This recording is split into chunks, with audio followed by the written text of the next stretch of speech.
تهدي سحائب فرحنا وسط الورى مطر البشائر صافيا متجددا واروي النفوس سعادة Rob njeriu ja është i Allah subhanahu wa taala atëre kur jeton sipas rregullave që ka vendosur Allahu.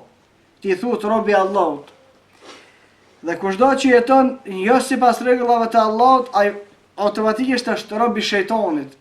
Nëse parimisht është rob i një partie, ose është rob i një shteti, ose rob i një personi, individi, themeli e vërteta funi është se kjo është rob i iblisit. Dhe njerëzit nuk janë më shumë se dy grupe.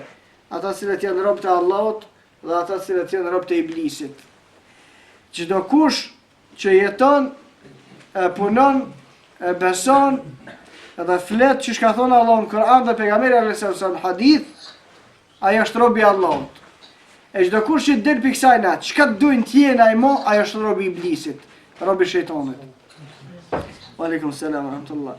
Atë është mirë këtë çështje me mojt men gjithë secili musliman.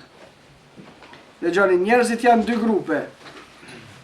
Rob të Allahut edhe rob të shejtanit. Rob të Allahut subhanahu wa taala janë të gjithë ata të cilët jetojnë sipas asaj që ka caktuar Allahu. Dhe çdo kush që nuk jeton sipas kësaj që ka caktuar Allahu është rob i iblisit automatikisht. Edhe nëse i ndrojnë emnat.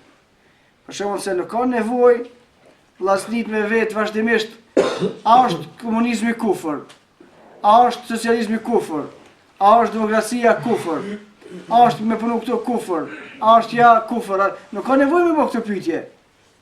Vetëm një çështje do të më ditë, nëse është sipas rregullave që ka vendosur Allahu, je rob i Allahut, nëse nuk është sipas rregullave, je rob i iblisit.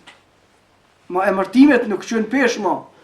E rëndësishme është a je në rregullat të cilat i ka vendosur Allahu, apo nuk je në rregullat të cilat i ka vendosur Allahu. Çikaç? Ja që kjo është me parti me temeli islame, jo kjo ka synim e një muslimanëve. Çka duhen të jenë ato? Kush duhen të jenë? Nëse çështjet janë vetëm dy, ata që ecin sipas Kuranit të Sunetit, rob të Allahut.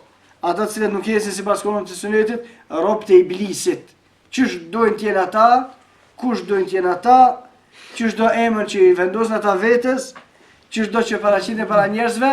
Edhe çështja mirët veshme që kaq. Robërit e Allahu subhanahu wa taala, ata që punojnë sikur e thon Allahu, dhe robët e shejtanit, ata të cilët nuk punojnë çka thon Allahu. Dhe themi se njerëzit ka mundësi se aspektin e parë janë rob për shembull njerëzve, ama funi është rob i shejtanit. Ose dikush është rob i pasunisë, ama në fund del se është rob i shejtanit. Ose gjithë secili që ka arsyet e veta.